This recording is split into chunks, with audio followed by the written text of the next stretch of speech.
আজকে সন্ধেবেলায় আমার সঙ্গে রয়েছেন, আমার ঠিক বাঁদিকেই বসে রয়েছে, এতক্ষণ আপনারা বুঝতে পেরেছেন, তবু একটা আনুষ্ঠানিক পরিচয় পর্ব তো সারতেই হয়। আমার সঙ্গে রয়েছেন বিশিষ্ট সঙ্গীত শিল্পী, কোড অ্যান্ড কোড বলা হয় তাকে পঞ্চকবির কন্যা, ঋদ্ধি বন্দ্যোপাধ্যায়। নমস্কার। একেবারেই আপনার আগেও একবার ইন্টারভিউ নিয়েছিলাম, মাঝে মধ্যে আপনার ইন্টারভিউ হয় বিভিন্ন জায়গায়, আপনার গান শোনার জন্য তো প্রচুর আপনার অনুগামী।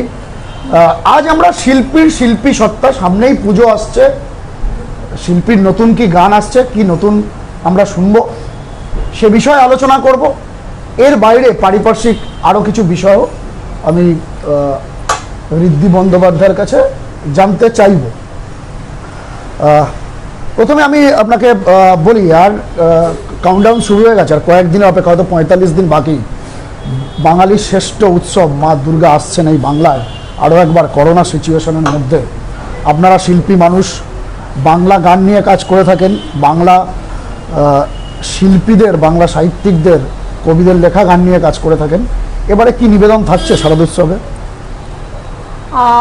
শারদোৎসবে আমার তো যেহেতু নিজের একটা শিল্পী সত্তা আছে, এছাড়া আমার একটা মানে একাডেমি আছে, মিউজিক একাডেমি, এবং যেখানে গানের সাথে সাথে একটা গবেষণামূলক কাজও করা হয়। আমার ছাত্রছাত্রীদের একটা আগমনী গানের ওপর অ্যালবাম আসছে আমার লেভেল থেকে, ঋদ্ধি বন্দ্যোপাধ্যায় অফিসিয়াল থেকে। আর আমার নিজের নিধুবাবু অর্থাৎ রামনিধি গুপ্তর পুরনো একটি টপ্পা আসছে।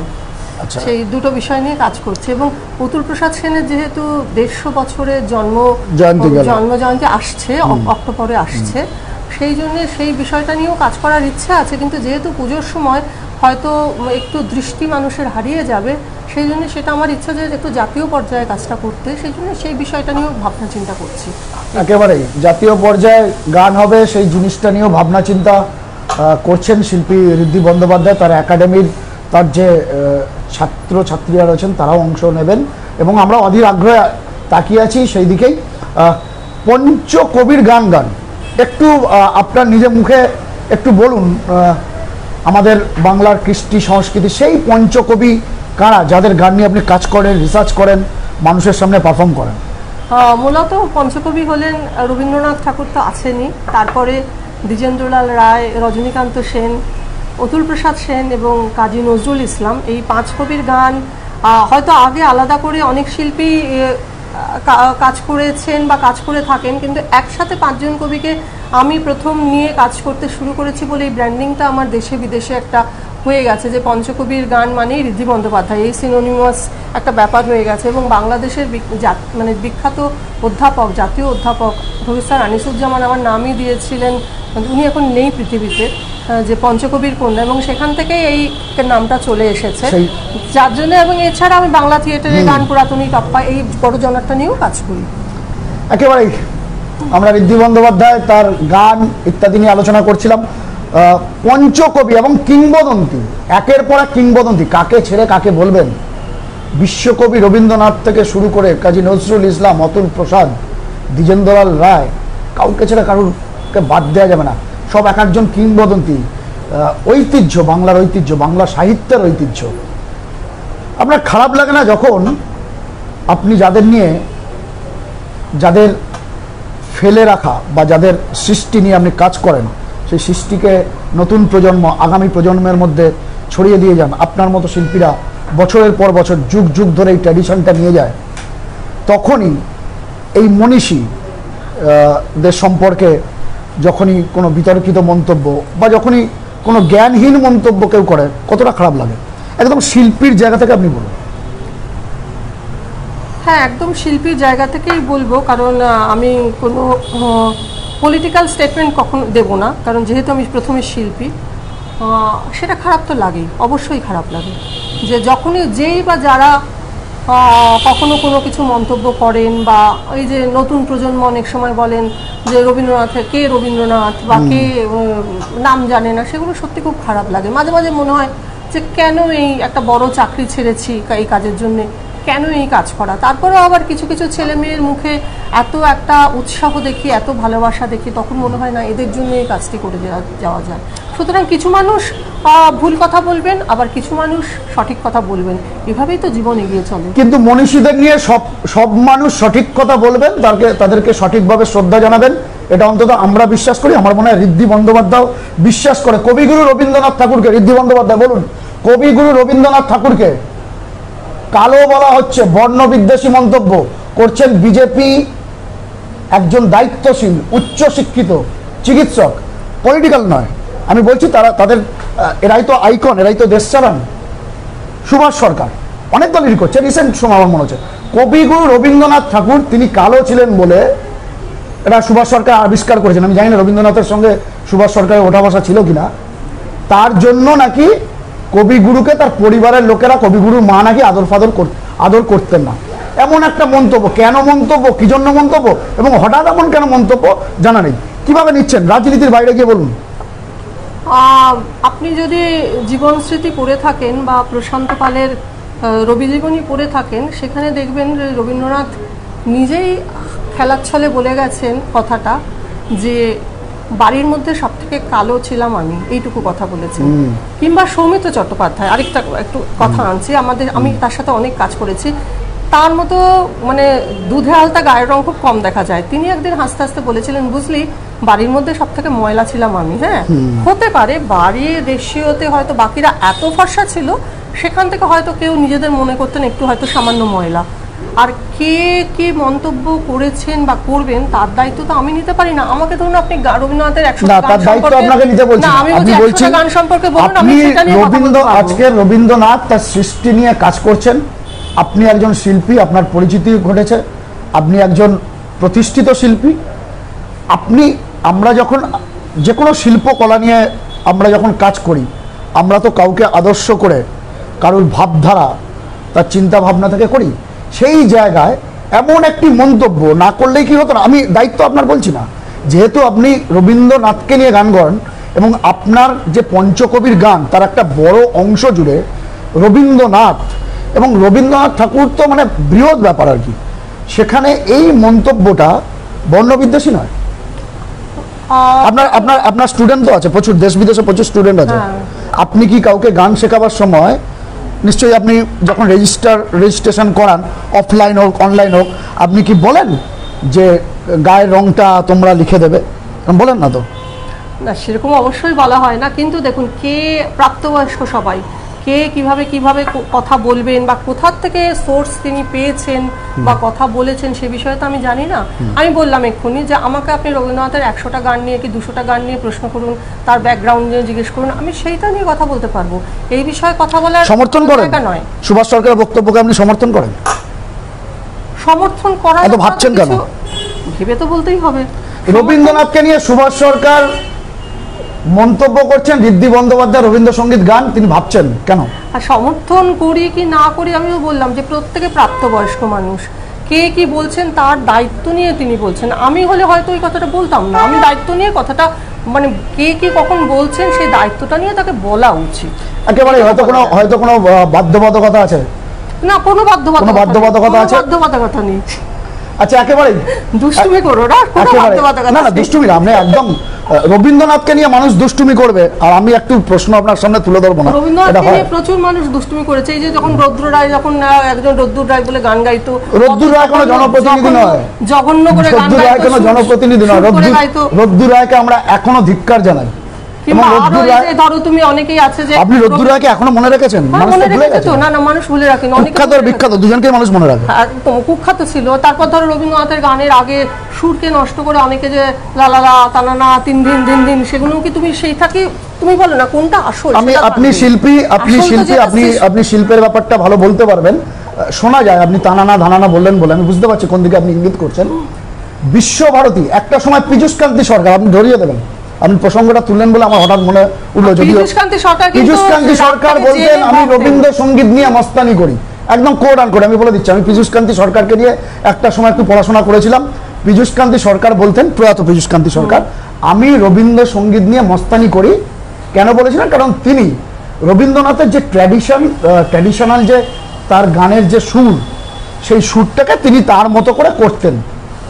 এবং বিশ্বভারতী একটা সময় মনে হয় এই যে যেটা ট্র্যাডিশন ছিল সেটা মনে হয় তুলেও দিয়েছে। তিনি তার মতো করে করতেন না, তিনি প্রত্যেকটি গানের সাথে যে রাগের ওপর রবীন্দ্রনাথের গানটি আধারিত ছিল সেই রাগটিকে দেখানোর চেষ্টা করতেন, কিন্তু তিনি কিন্তু সেটি করে যথেষ্ট জনপ্রিয় হয়েছিলেন এবং নতুন প্রজন্মের কাছে রবীন্দ্রসঙ্গীতটাকে অনেকটা এগিয়ে নিয়ে গেছিলেন। আমি কিন্তু সেটাকে একেবারে খণ্ডন করছি না, সেটা কিন্তু তিনি রাগটাকে জেনে গানটাকে জেনে সেটাকে ভঙ্গ করতেন। একেবারে রাগ জেনে সুর জেনে নতুন প্রজন্ম যদি মনে করে যে এই গানটা আসবে, আলো সিনেমা দেখেছিলাম আমরা, অসাধারণ রবীন্দ্রসঙ্গীত দিয়ে সিনেমাটা সাজানো হয়েছিল এবং ট্র্যাডিশনাল সুরের বাইরে গিয়ে কিন্তু করা হয়েছিল। আমি আমার গান সম্পর্কে সত্যি খুব ধারণা কম, আর ঋদ্ধি বন্দ্যোপাধ্যায়ের পাশে বসে রয়েছি, আমার সেই ধৃষ্টতাও নেই, কিন্তু শিল্পীরা তাদের মতো করে শিল্পসত্তা তুলে ধরে, সেটা আলাদা দিক। আর সরাসরি শিল্পীর গায়ের রং নিয়ে প্রশ্ন করা কিন্তু, এবং একজন বাঙালি হয়ে যদি করে সেটা কিন্তু আমি জানি না সেটা কে কিভাবে নেবেন। জেপি নাড্ডা, বিজেপির সর্বভারতীয় সভাপতি, তিনি বলেছেন রবীন্দ্রনাথ, খারাপও লাগে অভিমানও হয়, রবীন্দ্রনাথের বাড়ি শান্তিনিকেতনে। কি বলবেন? রবীন্দ্রনাথ সম্পর্কে বাংলায় এসে বলছেন রবীন্দ্রনাথের বাড়ি শান্তিনিকেতনে। একটু পড়াশোনা করলে মন্তব্যগুলো করলে কেমন হতো? মানে তিনি যে অপমান করার জন্য বলেছেন এমন বলছি না আমি, কিন্তু আপনি একজন রবীন্দ্র শিল্পী, তিনি এসে বলছেন রবীন্দ্রনাথের বাড়ি শান্তিনিকেতনে। ওই যেটা হচ্ছে যে একটু হয়তো, কিংবা তাকে হয়তো, তারা তো বাংলা অতটা জানেন না, তাদের হয়তো যারা শিখিয়েছে তাদের এই শেখানোর মধ্যে মেন্টারদের প্রবলেম আছে, মেন্টারদের মধ্যে হয়তো কোনো গলদ আছে, তার বাড়িটা কোথায় ছিল সেগুলো হয়তো থরলি যদি বলতে, কারণ যারা রাজনৈতিক ব্যক্তি তারা এতটাই ইন্টেলিজেন্ট, তারা কিন্তু সমস্তটা শুনে তারা মনে রাখতে পারে। একেবারে তিনি বাঙালি নন, কিন্তু আপনার মনে হয় রবীন্দ্রনাথের মতো একজন ক্যারেক্টার, তাকে জানবো না তার জন্য আমাকে বাঙালি হতে হবে, এরকম তো নয়। এবং মেন্টাররা এরকম কেন করলেন? মেন্টারদের জ্ঞানগম্য নিয়ে অনেক সময় অনেক দলেরই আমরা দেখে থাকি, আমি কোনো কোট আনকোট কোনো দলের নাম বলছি না, যে মেন্টাররা অনেক সময় হয়তো একটু ভুল কিছু তথ্য দিয়ে থাকেন, ভুল কিছু বলে থাকেন, এবং রাজনীতিবিদরা তারা এতটাই ব্যস্ত থাকেন সকাল বিকেলে যে রবীন্দ্রনাথের বাড়ির ঠিকানাও তারা ভুল বলতে পারে, ভুল হয়তো থ্রো করে। রাজনৈতিক ব্যক্তিত্বরা এতটাই ব্যস্ত থাকেন রবীন্দ্রনাথের বাড়ির ঠিকানাও ভুল বলা যেতে পারে, এটা মনে হচ্ছে আপনার কোথাও থেকে। মেন্টারদের মধ্যে একজন মেন্টারদের, হ্যাঁ বলুন।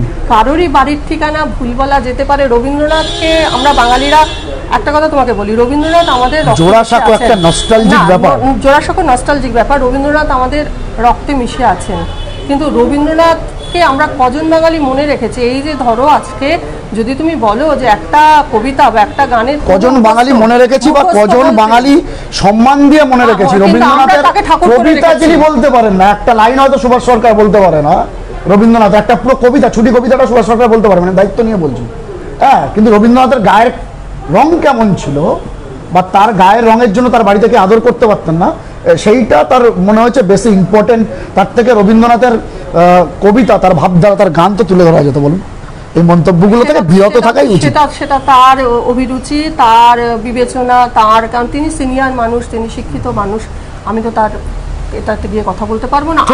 আমি যদি বলতে যেতাম, আমি আমার অন্যরকম ভাবধারায় বলতাম, তিনি তার মতো করে বলেছেন। হয়তো এত রকম রবীন্দ্রনাথকে নিয়ে এখন এত রকম উপন্যাস আছে বাজারে, প্রচন্ড সেগুলো কাটতি হয়, হ্যাঁ, মাঝে যেটা তোমরা বলা হয় মার্কেটে খায়, সেসব উপন্যাসে অনেক রকম কথা পাওয়া যায়, অনেক রকম গল্প পাওয়া যায়, কোথা থেকে কি মানে নেওয়া হয়েছে, কোথা থেকে কি অ্যানালজি টানা হয়েছে, সেটা তো আমি কিছুই বলতে পারবো না। ঠিক ঠিক ঠিক ঠিক ঠিক। মেন্টারদের মধ্যে একজন রাজ্য বিজেপি সভাপতি দিলীপ ঘোষ, আপনারও সভাপতি, মান্নাদের জন্মদিনে কিশোর কুমারের ছবি লাগিয়ে শ্রদ্ধা জ্ঞাপন করলেন। মানে এইগুলো করার আগে আমি বলছি এগুলো ভুল, আমি বলছি না ইচ্ছা করে কেউ মান্নাদেরকে অপমান করতে চাইছেন বা কিশোর কুমারকে অপমান করতে চাইছেন, কিন্তু একজন দায়িত্বশীল রাজনীতিবিদ হিসাবে যখন আমাকে তো রাজনীতিবিদ মানে তো মানুষকে নিয়ে কাজ করতে হয়, মানুষের মধ্যে যেতে হয়, যখনই কিছু একটা পোস্ট করছি বা আপনি একটা কথা বললে আপনার সেই কথার গুরুত্ব কিন্তু অন্যরকম। রাস্তার একটা ছেলে চায়ের দোকানে বসে বা আড্ডা মারতে গিয়ে একটা কথা বলার, একটা দায়িত্বশীল রাজনীতিবিদ হিসাবে একটা কথা বলার, দুজনের মধ্যে তো ডিফারেন্স আছে, সেই বিষয়ে একটু ভাবা উচিত। সব দলের ক্ষেত্রেই বলছি, এরকম করেছিলেন অবশ্যই, সব যেটাই বলবেন না, কারণ বিশেষ করে একজন মানুষ যখন সেই উচ্চ পর্যায়ে চলে যান, সবাই তার বক্তব্য, তার সবকিছুর দিকে নজর করে রাখে, যে কোনো জিনিসই মানে অনেক দায়িত্ব নিয়ে বলাটাই উচিত, দায়িত্ব নিয়ে করাটাই উচিত। আজকে ধরো, আজকে তোমার সাথে আমি যখন ফেসবুক লাইভে বসেছি, আমি জানি যে এখানেও যখন আমার ফরে হয়তো 100 জন বলবে, আমার বিপক্ষে কিন্তু 1000 জন বলবে, কিন্তু সেই জন্য আমাকে যে কথাটাই বলবো সেই কথাটাই দায়িত্ব নিয়ে বলতে হবে, কারণ 5টা মানুষ আপনার গান শোনেন। আরেকটা কথা হচ্ছে, এখন এই সোশ্যাল মিডিয়ার যুগে প্রত্যেকেরই অধিকার আছে, অধিকার সবাই নিজের নিজের অধিকার সীমা একটা ভেবে না যে সবাই সবাইকে সবকিছু বলতে পারে। হ্যাঁ, সবাই কিন্তু কষ্ট করে এই জায়গাটা অর্জন করে না, অনেক কিছু কিন্তু অর্জন করে না। আমি কিন্তু কষ্ট করে ডাক্তারি জয়েন্ট এন্ট্রান্স পাশ করে ডাক্তার হইনি, আমি কিন্তু কষ্ট করে আরেকটা প্রফেশনে ইঞ্জিনিয়ার হইনি, আমি কিন্তু কষ্ট করে আর্টিস্ট হইনি, আমি কিন্তু ভোরবেলা কিন্তু বছরের পর বছর ভোরবেলা উঠে আপনাকে কষ্ট করে রেওয়াজটা করতে হয়েছে, আমাকে বহু দূরে এসে গান শিখতে হয়েছে। সেই যে সাধনা, সেই যে লড়াই, তার প্রতি আজকে কিন্তু আমি তার ফলটা পাচ্ছি। কিন্তু দুম করে সোশ্যাল মিডিয়ায় একটা দুমদাম করে কমেন্ট করে দিতে কিন্তু কোনো কিছু একদম দুমদাম করে কমেন্ট করা উচিত না, সেখানে আর কিছু বলার নেই।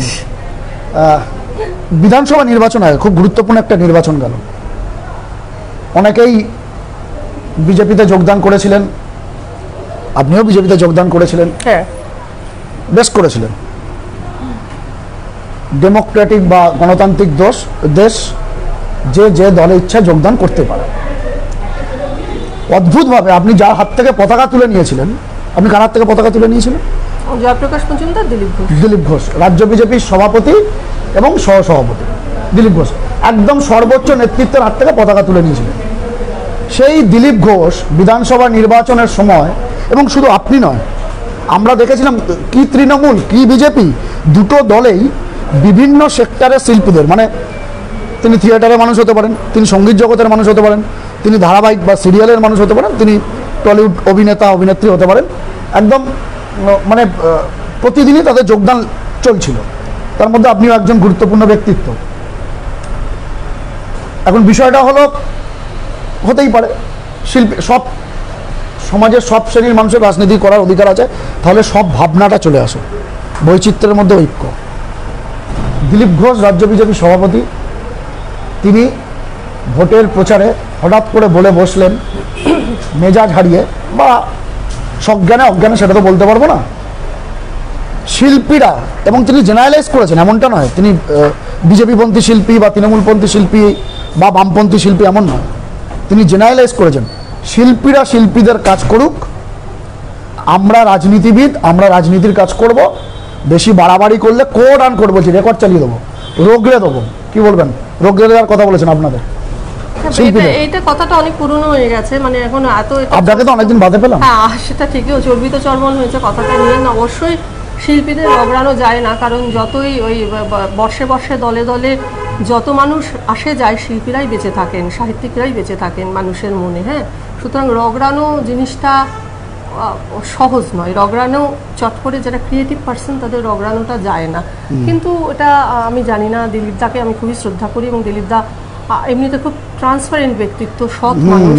হ্যাঁ, কিন্তু কেন এই কথাটি বলেছিলেন, হয়তো তুমি যেটা বললে মেজাজ হারিয়েই বলেছিলেন। মানুষ অনেক সময় মেজাজ হারিয়ে অনেক সময় অনেক কিছু বলে দেন, আমিও শুনেছিলাম, কথাটা আমারও ভালো লাগেনি, কারণ আমিও ওই মানে শিল্পী কুলের মধ্যেই আছি, তার মানে ওখানে রগড়ানো বললে আমাকেও রগড়ানো বোঝায়।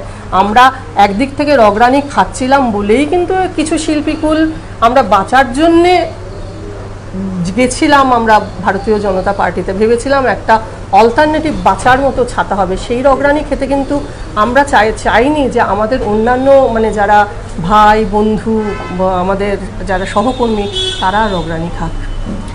একেবারেই ঋদ্ধি বন্দ্যোপাধ্যায় বা তার মতো শিল্পীদের মনে হচ্ছিল যে একটা দিকে অনেকে দমবন্ধ হয়ে গেছিল বলে ওদিকে গেছিলেন, তাদের দমবন্ধ না, আমি তো অন্য দলে ছিলাম না, কিন্তু একটা থেকে একটা দেওয়ালে পিঠ থেকে গেছিল বিভিন্ন কারণে, সেইটা থেকে আপনারা মুক্তির আলো খুঁজতে বিজেপিতে গিয়েছিলেন। ভেবেছিলাম একটা নতুন সরকারে কিংবা নতুন ভাবে কিছু কাজ হবে।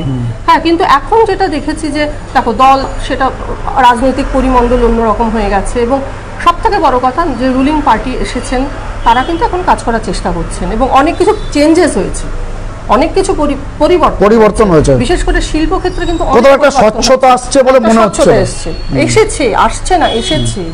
হ্যাঁ, সেইটার জন্য কিন্তু আমরা প্রত্যেক শিল্পী, আমরা যে দলেই হোক না কেন, কেউ লাল, কেউ গেরুয়া, কেউ সবুজ, কেউ, আমরা কিন্তু প্রথমে শিল্পী, আমরা কিন্তু সবাই আশাবাদী যে আমাদের বাংলাতে কাজ হবে, আমরা বাংলাতে সবাই কাজ পাবে, এবং শিল্পীরা খেয়ে পড়ে বাঁচবে। একেবারে একেবারে শিল্পীরা খেয়ে পড়ে বাঁচবে, শিল্পীদের যেন রগরানি খেতে না হয়। আমার কথাটা বলতে খুব বাজে লাগবে, অভিধানে কোথাও এরকম শব্দ আছে কিনা জানি না, কিন্তু বলতে হবে, আমাদের তো কাজ করতে হয়। জানেন, আপনি একজন বাংলার মেয়ে, বাংলার নারী, আপনি দেশ বিদেশে ঘুরেছেন, সেখানে গিয়েও কিন্তু আপনি বাংলা ভাষায় কথা বলেছেন, বাংলা গান গেয়েছেন।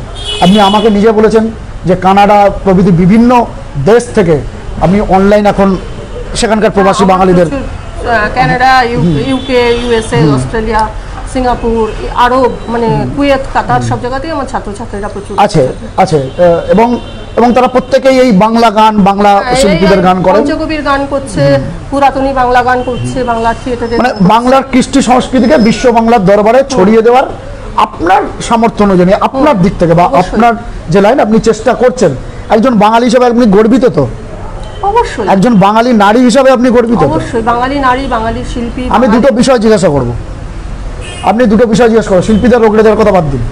মুখ্যমন্ত্রী একজন বাঙালি, আপনি তাকে পছন্দ করুন বা না করুন, বাংলার মেয়ে আপনি তাকে পছন্দ, আপনি মানে আপনি না, একদম মুখ্যমন্ত্রী বা প্রধানমন্ত্রী বা যে কেউ ঋদ্ধি বন্দ্যোপাধ্যায়কে যে 100 জন মানুষই পছন্দ করবে তা না, কেউ পছন্দ করবে, কেউ পছন্দ করবে। প্রথম কথা, মুখ্যমন্ত্রীকে আমি চিরদিনই পছন্দ করি, কারণ আমি কিন্তু প্রথম থেকেই মমতা বন্দ্যোপাধ্যায়কে পছন্দ করি। যে দলে আমি আগে কখনো কোনো দল করিনি, কিন্তু বর্তমানে আমি ভারতীয় জনতা পার্টিতে গিয়েছি, কিন্তু আমি কিন্তু মমতা বন্দ্যোপাধ্যায়ের প্রতি আমার একটা শ্রদ্ধা আছে, কারণ ওনার মধ্যে আমার একটা মা দুর্গার মতন আঁকা মনে হয়। হ্যাঁ, একেবারেই মুখ্যমন্ত্রী মমতা বন্দ্যোপাধ্যায়ের মধ্যে একটা মা দুর্গার রূপ দেখতে পান। আমি আসবো, এটা আমি প্রথম থেকেই বলেছি, এবং আমার যত টিভি ইন্টারভিউ হয়েছে, আমার কিন্তু ওনার প্রতি আমার একটাই দুঃখ ছিল যে উনি কেন অন্য শিল্পীদের কথা ওনার কানে কেন পৌঁছয় না, যেটা পৌঁছতে দেওয়া হয় না, না, এটা আমরা কেন অনেকেরই মনে হয়, আমার মতো অনেক শিল্পীদেরই মনে হয়, যেটা আমরা একান্তে আমাদের মধ্যে কথা হয়েছে যে পৌঁছতে দেওয়া হয় না। মধ্যেখানে এমন XYZ যেসব মানুষরা থাকে, মানুষ বলবো না, যেসব লোকেরা থাকে, তারা পৌঁছতে দেয় না। আমরা অনেকবার পৌঁছতে চেষ্টা করেছি। বাংলা তো মাত্র গুটি কয়েক শিল্পীকে নিয়ে নয়, 25 জন শিল্পী, 30 জন শিল্পীকে নিয়ে নয়। একেবারে এবারে বোঝা গেছে মুক্তির আলো খুঁজতে গেছিলেন কেন। আমি সেই প্রশ্নে আসবো। আপনি জানেন যে ভারতীয় জনতা পার্টিতে জয়েন করলেন, সম্ভবত তার 1 দিন বা 2 দিন বাদে আমি ইন্টারভিউ করেছিলাম, আপনি তখনও বলেছিলেন।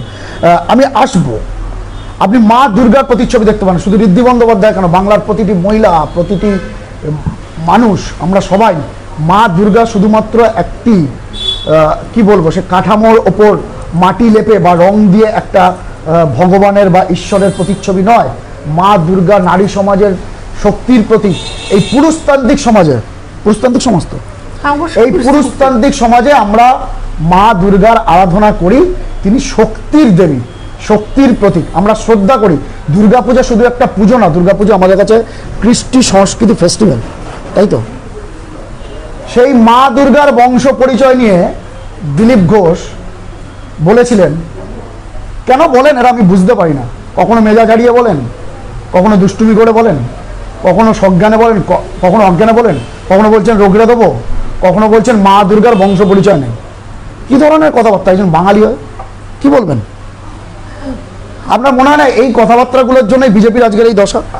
দেখুন, আমি আগেই বলেছি যে আমি দিলীপ দাকেও খুব শ্রদ্ধা করি। দিলীপ দা মানুষ হিসেবে খুবই ভালো এবং খুব ট্রান্সপারেন্ট মানুষ, এবং ওনার কোনো বাজে দোষ নেই, যেটা অনেক রাজনীতিবিদদের আছে, যেটা আমরা তো কাজ করি। কিন্তু অবান্তর কথা বলার একটা দোষ আছে না, উনি মেজাজ হারিয়ে হয়তো কখনো কখনো কিছু বলে, মা দুর্গা সম্পর্কে মেজাজ হারিয়ে কথা বলেন, একটা কনক্লেভে গেছিলেন, মেজাজ হারানোর কোনো ব্যাপার ছিল না, একটা কনক্লেভে গেছিলেন। সেটা উনি কেন বলেছেন সেটা উনি বলতে পারবেন, উনি আমার থেকে সিনিয়র মানুষ, প্রাপ্তবয়স্ক মানুষ। কখনো বলছেন রোগড়ে দেবেন, কখনো মা দুর্গাকে বংশ পরিচয় জানতে চাইছেন, মমতা বন্দ্যোপাধ্যায়কে আপনি শ্রদ্ধা করেন বলেছেন। আপনার কিছু অভিযোগ, কিছু অভিমান নিশ্চয়ই আছে শিল্পীদের প্রতি, তার কানে হয়তো যায় না বলে আপনার মনে হয়েছে সেই জায়গা থেকে। মমতা বন্দ্যোপাধ্যায়ের ভোটের আগে আপনার গান বাজনা নিয়ে থাকেন, কিন্তু রাজনৈতিক সচেতন তো সবাই, আপনি একটা রাজনৈতিক দলের যোগও দিয়েছেন। মমতা বন্দ্যোপাধ্যায় ভোটের আগে তার পায়ে চোট পেয়েছিলেন, তখন দিলীপ ঘোষ মন্তব্য করছেন বাংলার মেয়ে সম্পর্কে। মমতা বন্দ্যোপাধ্যায় তিনি যথেষ্ট একজন সিনিয়র পার্সন, 3 বারের মুখ্যমন্ত্রী, দীর্ঘদিনের রাজনীতিবিদ, তাকে উনি বলছেন শাড়ি না পরে বারমুডা পরে থাকলে হয়।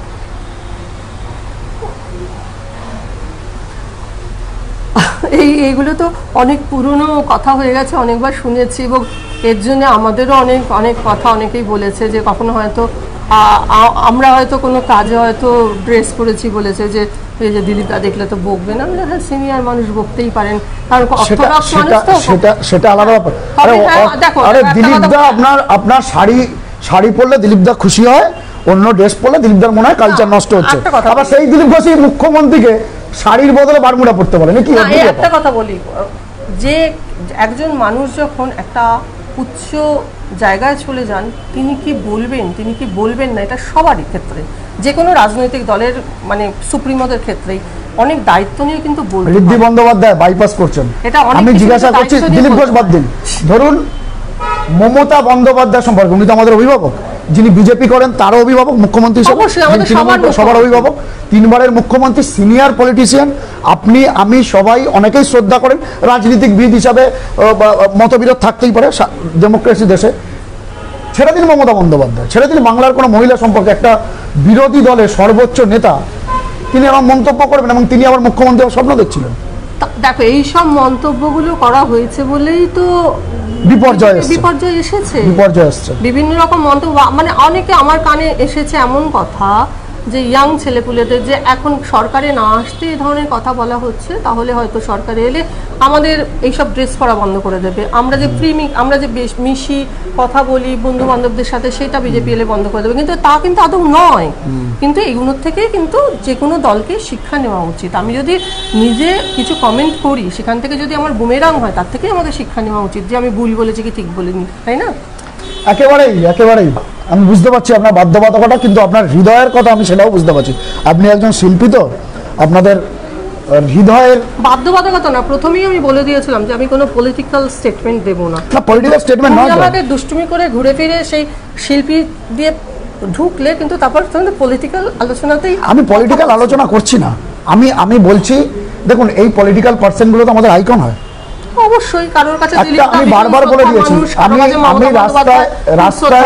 রাস্তায় দাঁড়িয়ে একটি কি বলবো, একটি বখাটে ছেলে কোট আনকোট, তার একটা বক্তব্য, আর দিলীপ ঘোষ, জেপি নাড্ডা, অমিত শাহ কিংবা মমতা বন্দ্যোপাধ্যায় কিংবা রাহুল গান্ধী, তাদের একটা বক্তব্যের মধ্যে নিশ্চয়ই ডিফারেন্স। অবশ্যই আমি তো বললাম যে দায়িত্বপূর্ণ জায়গায় গেলে আজকে আমি যদি কিছু বলি, আমার যা তার যে সেটা যে রিপারকেশন হবে, পাশের বাড়ির একটি মেয়ে কিছু বললে তার রিপারকেশন নিশ্চয়ই সেটা হবে না। সুতরাং প্রত্যেককে নিজে, ওনারা যে স্টেচারে আছেন, প্রত্যেককে দায়িত্ব নিয়ে কথা বলা উচিত। আপনার মনে হয় কথাবার্তা মানুষের এমন একটা সম্পদ, কোনো রাজনীতির বাইরে গিয়ে বলছে, আপনি শিল্পী সত্তা থেকে বলুন, কথাবার্তা মানুষের এমন একটি সম্পদ যেটা ফসকে গেলে ঠিক বন্দুকের গুলির মতো, তাকে আর ফেরত দেওয়া যায় না। তাই কথাবার্তার মাধ্যমে একটা মানুষকে তার বোঝা যায় তিনি মানুষটি কেমন। অবশ্যই কথা, তার শব্দ চয়ন, তার বাক্য গঠন, তার পরিশীলিত ভাবভঙ্গি, সব কিছু থেকেই বোঝা যায় যে তার মানে আচার আচরণ, রুচি, সব কিছু অবশ্যই বোঝা যায়। উত্তরপ্রদেশ যোগী আদিত্যনাথের উত্তরপ্রদেশে এই কারণে যোগী আদিত্যনাথের উত্তরপ্রদেশ বললাম, এখন রুলিং পার্টিতে আছে। আমি কিন্তু রাজনীতি নিয়ে বলছি না, আমি উত্তরপ্রদেশ সরকার নিয়ে বলছি, দল বাদ দিন। উত্তরপ্রদেশ সরকার বেশ কয়েক মাস আগে তাদের যে ওখানকার সিলেবাস, আমাদের যেমন পড়াশোনার সিলেবাস হয় না, সম্ভবত মাধ্যমিক এবং উচ্চ মাধ্যমিক অর্থাৎ দশম ও দ্বাদশ শ্রেণীর পাঠ্যপুস্তক থেকে রবীন্দ্রনাথের ছুটি কবিতাটি ছিল ওদের ওখানে, ইংরাজিতে বা হিন্দিতে যাই হোক ছিল ওখানে, সেটি বাদ দিয়ে দেয়। তার পরিবর্তে বাবা রামদেব, নিশ্চয়ই আমরা শারীর শিক্ষা বিষয় বাবা রামদেবের বিষয়গুলি ঢোকানো যেত, কিন্তু রবীন্দ্রনাথের কে বাদ দিয়ে কাটছাট করে সেই জায়গায় বাবা রামদেবের বিষয়বস্তু বা তার বাণী আনা হলো। এটাকে কেমন ভাবে দেখেন? বাবা রামদেব নিয়ে কিন্তু আপত্তি নেই, রবীন্দ্রনাথকে নিয়ে বাদ দিয়ে বাবা রামদেব, সেটাই বলছি। হয়তো ওনাদের কাছে রবীন্দ্রনাথের থেকে রামদেবের গুরুত্ব বেশি ছিল, সেই জন্যই এসছে। দুদিন বাদে দেখবে রামদেবের থেকেও আরও কয়েকজনের হয়তো কারো লেখা ওখানে জোন করে, তো হতেই থাকে, জীবন পরিবর্তনশীল, আবার নতুন কোনো যখন আসবে তখন আবার দেখবে রামদেব চলে গিয়ে অন্য কেউ এলো। সুতরাং এই ব্যাপারে আর কী বলবো বলো, দেখে যাচ্ছি, তুমিও অনেক দিন ধরে দেখছো, আমরা সবাই যারা বেঁচে আছি দেখছি শিখছি। আপনাকে একটা কথা বলবো, আপনি খুব সুন্দর একটা কথা বলবেন, শিল্পী মানুষ তো, জীবন পরিবর্তনশীল, খুব সুন্দর আপনার এই শব্দ চয়ন বা বাচন ভঙ্গিমা, এই জন্যই তো আপনি শিল্পী বা আপনারা শিল্পী। এবং সমাজে যখনই সংকট নেমে এসছে আপনাদের মতো মানুষকেই কিন্তু রাস্তায় নামতে হয়েছে, যখনই বিভিন্ন বিষয়। একটাই কারণ আপনাদের গ্রহণযোগ্যতা বা আপনাদের কথা মানুষ জানতে চায়। এই যে বললেন না জীবন পরিবর্তনশীল, খুব সুন্দর একটা কথা, জীবন পরিবর্তনশীল। ধরুন আপনি যে শাড়িটি পরে আছেন বা আমি যে জামাটি পরে আছি, এটা আমাদের পোশাক, আমাদের অঙ্গ, একটা সময় পরে এটা নষ্ট হবে, আমরা নিশ্চয়ই নতুন, আপনিও নতুন শাড়ি একটা কিনবেন, আমিও নতুন একটা জামা কিনব। রবীন্দ্রনাথ আমাদের জীবনের রক্তে, আপনি কিছুক্ষণ আগে আপনি বলেন আমাদের রক্তে রবীন্দ্রনাথ, এটাও কি পরিবর্তনশীল? যে বাঙালি মনে করে যে রবীন্দ্রনাথ পরিবর্তনশীল নয় তিনি মনে করেন, আবার যে বাঙালি রবীন্দ্রনাথের গান পছন্দ না করে, অন্য কোনো তার কাব্য পছন্দ না করে, সাহিত্য পছন্দ না করে সেভাবে জীবন সিলেবাস থেকে সরিয়ে দেওয়াটাও কি পরিবর্তনের? সেটা তো তাদের সাংগঠনিক মানে ব্যাপার, এটা তো আমি কোনো কথা বলতে পারবো না। আমি তো তাদের মানে তাদের শিক্ষা দপ্তরে নেই যে সিলেবাস থেকে আমি রাখতে পারবো বা সরিয়ে দিতে একেবারে পারবো। সেই দায়িত্ব কেন ঋদ্ধি বন্দ্যোপাধ্যায় নেবেন? সুতরাং আমি সেটা বলতে কেন মানসিকতার পরিচয়, সবকিছুই মানসিকতার পরিচয়। এই একটা সমস্যা হয় কোথাও জানেন তো, এই দীর্ঘদিন ধরে আমরা যদি আমাদের দেশের কৃষ্টি সংস্কৃতিগুলোকে সম্পদগুলোকে আঁকলে না রাখি, তাহলে কিরকম একটা সমস্যা জানেন? আপনাকে একটা উদাহরণ দিন, মনে পড়ে গেল, আমাদের দর্শকরাও জানেন, CPIM communist party of India Marxist, Biman Basu CPM polit bureau সদস্য, বয়স জ্যেষ্ঠ মানুষ, বর্ষিয়ান রাজনীতিবিদ, অনেক দেখেছেন, কিন্তু ভারতের জাতীয় পতাকা 15ই আগস্টে কোনোদিন তোলেননি। তাদের একটা সমস্যা ছিল, অভ্যেস ছিল না, ওই জন্য সবুজটি ওপরে গেরুয়াটি নিচে যাচ্ছিল, মানে জাতীয় পতাকাটাকেই সম্মান করতে জানে না। কেন? এটা কিন্তু বিমানবাবুর দোষ না, এটা তার দলের যে কালচার ছিল, আমরা জাতীয় পতাকা তুলব না 15ই আগস্ট, এ আজাদি ঝুটা হয়। এতদিন বাদে ওনাদের মনে পড়েছে বিলম্বিত বোধোদয়, ওনাদের বিলম্বিত বোধোদয় হয়েছে, আর্যভট্টের দল হয়ে গেছে, মানে শূন্য আবিষ্কার করেছিল না আর্যভট্টের দল আবিষ্কার মানে হয়ে গিয়ে ওনাদের মনে হচ্ছে না এবারে জাতীয় পতাকাটা একটু জাতীয়তাবাদী হওয়া উচিত। ওটা ওখানে আমি বলবো যে তাহলে ওখানে মানে একটু বলে দেওয়া উচিত ছিল যে না বলে দেওয়া হয়েছিল, তারপরে বয়স হয়ে গেছে বলে হয়তো বয়স হয়ে গেছিল বলে মাথায় ছিল না, দীর্ঘ অনভ্যাস। আমি একটু তোমার আমি একটা কথা ডিফার করছি যে শূন্য পাওয়াটা কোনো ব্যাপার না, শূন্য পেতেই পারে, যে শূন্য পায় সেই কিন্তু আবার 100 পেতে পারে, কিন্তু এই যে 100 থেকে শূন্যতে এসেছে, শূন্য থেকে 100 আমি বলছি কাজের কথা। আমি কিন্তু বামফ্রন্ট বাড়ির মেয়ে, আমার বাবা মা কিন্তু কট্টর বামফ্রন্ট। আমি বামপন্থীদের অবমাননা করলাম, আমি নিজে কিন্তু বামপন্থীদের, আমি একেবারে বামপন্থ মনস্ক নয়, কিন্তু এই যে আপনি এখন বিজেপি সদস্য কি করে বামপন্থী মনস্ক হবেন? না আমি কোনো কিছু ওদের সদস্য হলেও আমার যেটা আমি স্পেডকে স্পেড বলি, হ্যাঁ আমি কোনো গিয়ে সকাল থেকে ইট নিয়ে কোথাও বসে থাকতে পারি না। আপনার টিকিট দেয়নি ওই কারণেই নাকি?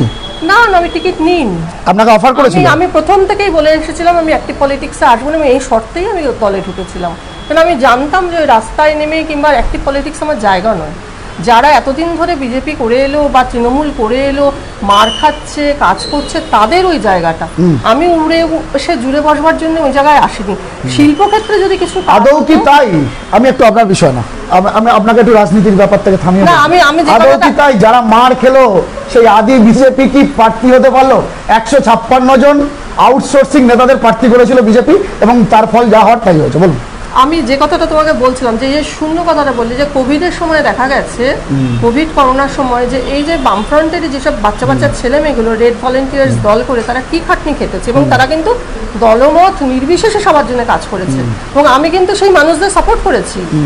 আমার যদি তুমি দেখো আমার সোশ্যাল মিডিয়াতে, আমি তাদের সবকিছু শেয়ার করেছি, তাদের সাথে থেকেছি, তাদের আমি কোথায় মানে স্যালাইন, আপনি রান্না করে যার বাড়িতে কোভিডের পেশেন্ট আছে রান্না করতে পারছেন না, আপনি রান্না করে খাবার পৌঁছে দিয়েছিলেন নিজে হাতে রান্না করে। হ্যাঁ সেটা করেছি, আমি মনে করেছি এটা আমার করার দরকার। মানুষ হিসেবে আমি সবসময় মানুষের পাশে, আমি কোনো রঙের পাশে নেই।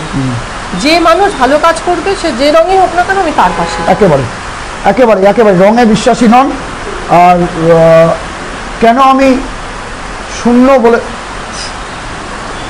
শূন্য বলেছিলাম, ওই একটা গান আছে না, সিনেমার গান, খিড়কি থেকে সিংহদুয়ার, সেই আমার পৃথিবী। হ্যাঁ, খিড়কি থেকে সিংহদুয়ার, অর্থাৎ খিড়কি অর্থে ছোট একটা দরজা, সেখান থেকে আমি সিংহদুয়ারে যাচ্ছি। কিন্তু এখানে আর্যভট্ট এই অর্থেই বলছি, আমি আর্যভট্টকে অপমান করছি না। বহুদিন পরে অন্তত মানুষ আর্যভট্টকে স্মরণ করছে। তিনি অঙ্কের বা তিনি বিজ্ঞানের শূন্যতার জন্য সিপিএম এর জন্যই মনে পড়ছে, কারণ সিপিএম খিড়কি থেকে সিংহদুয়ারে যায়নি, সিংহদুয়ার থেকে খিড়কিতে এসছে। অর্থাৎ মধ্য গগনের সূর্য থেকে মুখ উপরে পড়েছে, এখনো থামছে না। কেন থামছে না? অজন্তা বিশ্বাস, সিপিএম এর প্রাক্তন রাজ্য সম্পাদক প্রয়াত অনিল বিশ্বাসের কন্যা, তিনি এখানেও কিন্তু তিনি একজন অধ্যাপিকা, তিনি মনীষীদের নিয়ে, মহিলা নারীদের নিয়ে, তার মধ্যে মমতা বন্দ্যোপাধ্যায় একদম লাস্ট এডিশনে তার ছিল, মাতঙ্গিনী হাজরা থেকে শুরু করে বিভিন্ন বাংলার স্বাধীনতা সংগ্রাম থেকে যে মহিলাদের, আবার বলছি মহিলাদের নারী ক্ষমতায়ন নিয়ে তিনি একটি পোস্ট এডিট লিখেছিলেন, হ্যাঁ, সেটা নিয়ে সিপিএম তাকে সাসপেন্ড করে দেয়। এটা তো খুব ভুল পন্থা আমার মনে হয়, কারণ তিনি এবারে বুঝতে পারছেন কেন শূন্যতে নেমেছে, আর এবারে বুঝতে পারছেন এই পন্থা চলতে থাকলে শূন্য থেকে আর ওখানে পৌঁছানো হবে না। আমি বললাম তো দলীয়ভাবে কিছু বলছে না, কিন্তু ওই দলেরই মানে ওই কিছু ছেলেপুলে তারা তো কাজ করেছে, নিশ্চয়ই করেছে, তারা তো করছে, তাদের নিশ্চয়ই করেছে, নিশ্চয়ই করেছে। তারা রেড ভলেন্টিয়ার্সদের কথা বলছেন, আমরাও রেড ভলেন্টিয়ার্সদের কাজ দেখেছি, তারা একদম অক্লান্ত পরিশ্রম করেছে নিজেদের জীবনের ঝুঁকি নিয়ে, এমনকি কোভিড ভ্যাকসিন হয়নি তা সত্ত্বেও তারা কাজ করেছেন। একই সঙ্গে রেড ভলেন্টিয়ার্সরা তাদের কাজের প্রচারটা করেছেন যেটা মানুষ দেখতে পেয়েছে। আবার এমন অনেক সংগঠন আছে যারা হয়তো প্রচারের আলোয় আসেননি, তারাও কাজ করেছে, তবে রেড ভলেন্টিয়ার্সকে আমরা কুর্নিশ জানাই। আমি যেমন একটি দলের সঙ্গে ছিলাম, সংবেদ বলে, তারপর পুলক রায়চৌধুরী বলে একজন ভদ্রলোকের, তারা যা কাজ করেছে কোভিডের সময় কিংবা স্টিল নাও যা কাজ করে যাচ্ছে, হ্যাটস অফ। হ্যাঁ, মাঠে নেমে রাস্তায় নেমে দিল্লি বিশ্ববিদ্যালয়ের স্নাতক স্তর থেকে মহাশ্বেতা দেবী, প্রয়াত মহাশ্বেতা দেবী, আমরা বলি 1084 মা, তার সেই বিখ্যাত গল্প, মহাশ্বেতা দেবী 1084 মা, তার একটি সাঁওতালি দ্রৌপদী বলে একটি ছোট গল্প ছিল, সেটিকে বাদ দিয়ে দেওয়া হয়েছে এবং তাদের যে একাডেমিক কাউন্সিল সেখানে মেজরিটি নেই, মানে আলোচনাও হয়নি, মেজরিটি মেম্বারদের আলোচনা ছাড়াই সেখানে বাদ দিয়ে দেওয়া হয়েছে 1084 মা মহাশ্বেতা দেবীর দ্রৌপদী গল্পটি, যিনি একটি সাঁওতাল মহিলাকে নিয়ে তার এই গল্পটি ছিল। বাঙালি বিদ্বেষী গল্প থেকে মনে হচ্ছে? বাঙালি বিদ্বেষী না জাতি বিদ্বেষী না? সেটাই বলছি, বাঙালি বিদ্বেষী, জাতি বিদ্বেষী না বর্ণ বিদ্বেষী? একদম বর্ণ বিদ্বেষী দিয়ে শুরু করেছিলাম সুভাষ সরকারের রবীন্দ্রনাথকে কালো বলা থেকে। মহাশ্বেতা দেবী, মহাশ্বেতা দেবী, মহাশ্বেতা দেবী বাঙালি, সেই অর্থে বাঙালি বিদ্বেষী হতে পারে। মহাশ্বেতা দেবী সাঁওতাল এক নারীকে নিয়েছেন, আমরা জানি তারা আদিবাসী, তাদের খুব কষ্ট করে তারা জীবনযাপন করেন, তাদেরকে মেন স্ট্রিমে আনার চেষ্টা করেছেন লেখার মাধ্যমে, আপনারাও যেমন গানের মাধ্যমে অনেক মানুষের কথা তুলে ধরেন, পিছিয়ে পড়া মানুষের কথা, সেরকম একটা গল্প বাদ চলে গেল। খারাপ লাগে, একটু আগে বললাম জীবন পরিবর্তনশীল, খারাপ লাগে বলো? সবই খারাপ লাগে, অনেক কিছু দেখেই খারাপ লাগে, অনেক কিছু সয়ে যেতে হয়, খারাপ লাগে, এখন যুগটাই সেরকম।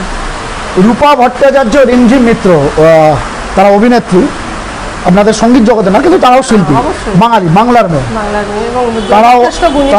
তারাও গুণী শিল্পী, তারাও একরাশ স্বপ্ন নিয়ে বিজেপিতে গিয়েছিলেন, এখন মনে হচ্ছে যে না বেশি। ওরা তো প্রথম কথা রূপা এবং রিমঝিম বিজেপিতে যখন গেছেন, অনেকদিন আগে গেছেন এবং ওরা যথেষ্ট ছিলেন এবং ওরা যথেষ্ট মানে অ্যাক্টিভ পলিটিক্স করেছে। আমি কিন্তু অ্যাক্টিভ পলিটিক্স করিনি, প্রথম থেকেই আমাকে কিন্তু দেখা যায়নি, কারণ আমি কালচারালের দিকটা নিয়েই থাকবো, সেটাই আমার ঠিক ছিল, এবং কালচারাল দিকটা বিজেপির খুব কম উইং একটা। হ্যাঁ, কিন্তু রূপা ভট্টাচার্য, রিমঝিম, কাঞ্চনা মৈত্র, এরা কিন্তু প্রচন্ড অ্যাক্টিভলি পলিটিক্সটা করেছে। একেবারে একেবারে একেবারে একেবারে আমরা মিটিং মিছিলেও তাদেরকে হাঁটতে রেখেছি, কিন্তু তারা ভাবছেন এখন সত্যি ভুল হয়েছে। তারা, আমি জানি না বিলম্বিত বোধ হয় কিনা, না এটাও ভুল সিদ্ধান্ত, এটাও ভুল সিদ্ধান্ত, হয়তো 5 মাস 6 মাস পরে মনে হবে না না ছাড়লেই ভালো হতো, অনেক কিছুই হতে পারে, সেটা তারাই বলতে পারে। ঋদ্ধি বন্দ্যোপাধ্যায় প্রাপ্তবয়স্ক, কি ভাবছেন? দেখো, আমার যেটা মনে হচ্ছে যে আমি তো বললাম যে রগরানি খেতে খেতে ওই মাছ সোনায় করেছে তো ইতিহাসে যে বড় মাছ ছোট মাছ রগরানি খেতে খেতে সয়ে গেছে, ওই জন্য আর কেউ বললো আপনার কিছু আসে জানো না, মুখের কথাটা কেন না, মুখের পুরোটা বলতে দাও। রগরানি খেতে খেতে একটা যখন কথাগুলো পৌঁছতে চেষ্টা করছিলাম হাইকমান্ডের কাছে, সেটা পৌঁছতে যাচ্ছিল না, এবং তখন এমন কিছু রগরানি খাচ্ছিলাম, তখন মনে হয়েছে যে বড় জায়গায় গেলে অন্তত আমরা একটা সুস্বপ্ন দেখতে পারবো এবং নতুন প্রজন্মের কাছে, কারণ আমার পরিচয় আমি কিন্তু যথেষ্ট পরিচিত আমার কিন্তু এইখানকার থেকে নতুন করে আবার কিছু পাওয়ার নেই, যে নতুন প্রজন্মের জন্য যদি কিছু আমরা রাজনীতি কি করে যাবেন নাকি ভাবছেন যে গান নিয়েই থাকবেন? না, আমার মনে হয় যে ওই অমিতাভ বচ্চন যদি রাজনীতি করতে গিয়ে বোঝে যে তার রাজনীতিটা তার ফোর্টে নয়, তার শিল্পটাই তার জায়গা। আমারও মনে হয় যে আমি আসলে যে ধরনের মানুষ, হেডস্ট্রং, হ্যাঁ, আমার পক্ষে রাজনীতিটা একটু সমস্যাদায়ক সমস্যা। এবং আমার পক্ষে গিয়ে মানে ওই সকাল থেকে বিকেল অবধি সময় দেওয়া, রাজনীতির ক্ষেত্রেও একটা সময় লাগে। নিশ্চয়ই নিশ্চয়ই নিশ্চয়ই, সময় দেওয়া দেশের কাজ তো, সময় তো আপনাকে দিতেই হবে, মানুষের কাজ। তার থেকে আমার শিল্পে কাজ সময় দেওয়াটা, আমার যে সময়টা মানে শিল্প ডিমান্ড করে, সেই সময়টা আমাকে তাকে মানে রাজনীতি সচেতন থাকবেন, কিন্তু সেইভাবে রাজনীতিতে আগ্রহ হারিয়ে ফেলেছেন। একেবারে ঋদ্ধি বন্দ্যোপাধ্যায়, যে ঋদ্ধি বন্দ্যোপাধ্যায় একটা সময় বিজেপি সদর দপ্তর মুরলীধর সেন লেনে গিয়ে দিলীপ ঘোষের হাত থেকে পতাকা তুলে নিয়েছিল। আমি একদম শেষ একটি প্রশ্ন যাবো, শেষ প্রশ্ন। আপনি বলছেন বাংলায় নতুন নতুন প্রকল্প আসছে এবং আপনি বলছেন আগের থেকে এখন অনেক ট্রান্সপারেন্ট হয়েছে, অনেক ট্রান্সপারেন্ট হয়েছে, অনেক ট্রান্সপারেন্ট, একদম একদম একদম একদম লক্ষ্মীর ভান্ডার একদম লেটেস্ট প্রকল্প, এবং সেটাও কিন্তু যাতে কারচুপি না হয় বা বেনিয়ম না হয় তার জন্য কিন্তু খুব সুন্দরভাবে মুখ্যমন্ত্রী এটাকে সাজিয়েছে। এবং দেখলাম সেক্রেটারি নিজে সেটাকে দায়িত্ব নিয়েছেন। এবং সব থেকে বড় কথা, আমাদের শিল্পক্ষেত্রে আমি বলতে পারি রাজ চক্রবর্তী এবং সায়নীর আসার জন্য জিনিসটা অনেক ট্রান্সপারেন্ট হয়েছে, কারণ ওরা কিন্তু খুব ইন্টেলিজেন্ট অ্যান্ড অ্যাপলিটিক্যাল মাইন্ডেড, মানে সবাইকে নিয়ে চলার মানুষ। ওই যে শুধু একটা লবি সিস্টেম করে আমার 15 জন শিল্পী কাজ করবে, বাকিরা সব কাজ পাবো না, হ্যাঁ, সেই জিনিসটা ওদের মধ্যে নেই একেবারে একেবারেই। তার মনে হচ্ছে রাজ চক্রবর্তী, সায়নী ঘোষ খুব ভালো কাজ করছেন এবং নিরপেক্ষ, দলের মধ্যে থেকে নিরপেক্ষভাবে কাজ করছেন, সবার সমস্যাটা শুনতে চান একেবারে একেবারে একদম একদম শেষ। এই লক্ষ্মীর ভান্ডার নিয়ে বলছি, বাংলার মা বোনেদের সত্যি এখন এমন অনেক মানুষ আছেন যাদের সত্যি 500 টাকা বা 1000 টাকা সত্যি তাদের কাছে খুব, মানে কি বলবো, সত্যি মা লক্ষ্মীর মতো। এখনো যেহেতু আপনি দলটি অফিসিয়ালি ছাড়েননি, এই দিলীপ ঘোষের কথা উঠে আসছে। দিলীপ ঘোষ আবার একটা বেফাঁস মন্তব্য করেছেন এবং বলেছেন যে ভিখারির মতো লাইনে দাঁড়িয়েছে বাংলার মা বোনেরা, কি বলবেন? বা মুখ্যমন্ত্রী তাদেরকে ভিখারির মতো দাঁড় করিয়ে দিয়েছে। একটা বড় দেশ, এত মানুষ, লাইন দিয়েই তো নিতে হবে না? প্রথম কথা, আমরা ভারতবর্ষে, আমরা বাঙালি, আমরা একটু ভিক্ষুকেরই জাত, কারণ আমরা ভিক্ষা পেতেই ভালোবাসি। আমরা কে কারো ভিক্ষা না নিয়ে বাড়ি দেখি বলতো। আর আমি বললাম যে দিলীপদা অনেক সময় মাথা গরম করে কিছু বলে ফেলেন, কিন্তু দিলীপদাকে কিন্তু আমি খুব শ্রদ্ধা করি, বিকজ উনি মানুষটা খুব ট্রান্সপারেন্ট এবং মানুষ। দিলীপদার উদ্দেশ্যে ছোট বোন হয়ে, দিলীপদার উদ্দেশ্যে এই যে মাথা গরম করুন বা জ্ঞানহীনতার জন্য বলুন, না ওটা অতটা বলার আমার যে দৃষ্টতা নেই। কি বক্তব্য থাকবে দিলীপদাকে, কি বলবেন? দিলীপদাকে শুধু বলবো যে ছোট বোন হিসাবে আমরা যারা শিল্পীরা আছি বলবো যে মাথা গরম করবেন না দাদা, তাহলে সেসব কথাগুলো আমাদের শুনতে হয়। তেমনি মমতাদিকে মাথা গরম করবেন না, রোগড়ে দেবো বলবেন না। মমতাদিকেও বলবো যে দিদি, বাংলাটাকে আবার সোনার বাংলা করার চেষ্টা করুন। আপনার মধ্যে সেই ক্ষমতা আছে, আপনার হাত যেখানে করবে ভালো হবে। আপনি নিজে দেখুন, অন্যদের উপর দায়িত্ব কম দিয়ে বা দায়িত্ব দিলে নিজে সেটা সবগুলো সুপারভাইজ করুন। একেবারে অনেক অনেক ধন্যবাদ বিশিষ্ট সঙ্গীত শিল্পী ঋদ্ধি বন্দ্যোপাধ্যায়। অনেকটা সময় দিলেন, এই প্রাকৃতিক দুর্যোগের মধ্যেও আমরা তার সাথে সন্ধ্যেবেলা আড্ডা দিলাম। একাধিক বিষয় নিয়ে, তার গান নিয়ে কথা হলো, তার নতুন গান আসছে, তার রাজনৈতিক সত্তা বা তার রাজনৈতিক সচেতনতা, সেসব নিয়েও কথা হলো। এবং শেষে কিন্তু তার নেতা, অর্থাৎ এখনো পর্যন্ত আছেন আর কি, যদিও ঋদ্ধি বন্দ্যোপাধ্যায় আমাদের এই শো থেকে বললেন তিনি সক্রিয় রাজনীতি করবেন না, তিনি বললেন যে দিলীপ ঘোষ তার নেতার উদ্দেশ্যে তিনি বললেন যে এমন কিছু বলবেন না যাতে সেটা বুমেরাং হয়ে আমাদের দিকে আসে, মানে একটু দায়িত্বশীল হয়ে মন্তব্য করা উচিত। এবং মমতা বন্দ্যোপাধ্যায়কেও তিনি বললেন বা রিকোয়েস্ট করলে নিজের হাতে সব কিছু করুন, কারণ আপনি সোনা ফলাতে পারেন, সোনার বাংলা করতে পারেন। অর্থাৎ মুখ্যমন্ত্রীকে পরশ পাথরের সঙ্গে তুলনা করলেন ঋদ্ধি বন্দ্যোপাধ্যায়, ছুঁইলেই সোনা। আজ এ পর্যন্ত, আবার নিশ্চয়ই আপনার সাক্ষাৎকার নেব, দেখতে পাবেন সঙ্গে থাকুন এই মুহূর্তের বাংলার সবচেয়ে জনপ্রিয় নিউজ পড়ার বিশ্ববঙ্গের সঙ্গে। নমস্কার, আপনাকে ধন্যবাদ।